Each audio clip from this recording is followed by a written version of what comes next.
there's this idea of muses when it comes to creativity, and something like the muse just like shows up to you, or that, and you, that this is where the discipline kind of ties in, is that I forget which writer they used as the example, but he was like, I only write when I'm inspired, and that just happens to be every day at 9 a.m. And it is that you can't just wait for inspiration to strike you, that you do have to have a little bit of discipline for it, for the environment to be friendly for creation. So when it comes to the very first step, which is just getting inspired, or just like trying to find what is the thing that I'm going to create, is there something that you've figured out for your course that you're recommending to people? Maybe someone has like a 9 to 5 job that they absolutely hate, but they're like, I don't know what I'm going to do next. Like, what is the first step to creation?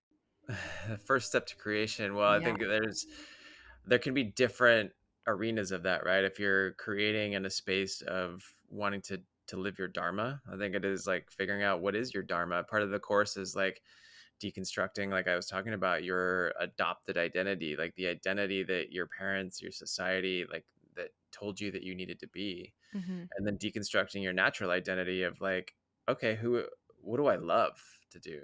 How do I love? What gifts do I have? What is it that what message do I want to share with the world? And how do I create from that space? Right. I think that's like finding what inspires you. You know, a lot of times it's like people teach what they need to heal and or be liberated from. And so if you've overcome something in your life, or you want to overcome something that you feel like is holding you back, then maybe that's an area of space to look at, is to overcome that and learn how you did it and teach that to the world.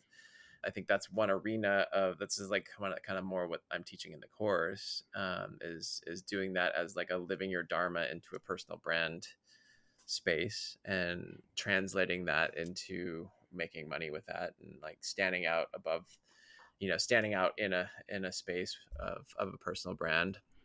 Now I would say like in an actual space of creativity, the muse, it shows up at different times. It's like, well, I never like, it's one of the reasons like I never like working by the hour, because like, I could get a hit, and it's like when I make a hat, it's like sometimes it'll take me 10 hours to make a hat, and it'll spread out over like a span of 4 weeks, because it's like, oh, I get an idea and then I add it to the hat, and I get an idea and I add it to this. And so I think the muse does come at different times or different spaces, or you see something that inspires you. So there is no, I think also probably knowing yourself, like this guy that you were talking about, it's like 9 a.m. every day. Oh, okay, great. And for me, like I know that my mind operates the at the most optimal state from like 8 to like noon, 8 to like 1 or 2, in terms of like work that I have to do that's like thinking and creative and things. So I plan like, you know, in my days, like I'll plan podcasts and photo editing and probably even hat making kind of towards the end of the day, when I'm not, my brain doesn't have to be so sparked for creating and writing and things like that. Hmm. No, I love that. I've heard something really similar, which is, if you were to look at a Venn diagram and you had trauma and your skill, and then that overlap would be your purpose, or Mm. like your mission.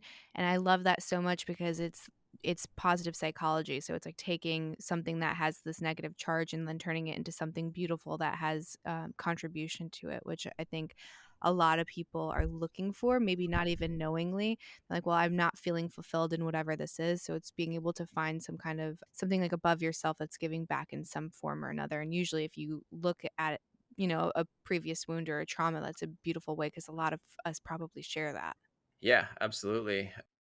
Yeah, I think that's like also what my girlfriend teaches. She's like, how to heal through things is when you heal through things is usually what you become an expert in. And Hmm. when you become an expert in it, then you obviously can teach that, and it can be your mission, and to help other people heal through the same thing, or whatever that is. I mean, it could be, anything that you learn and you become an expert at, and then you can teach other people to do it, and that can be your purpose and your life path, and give you more meaning to your life and to what you're creating in the world.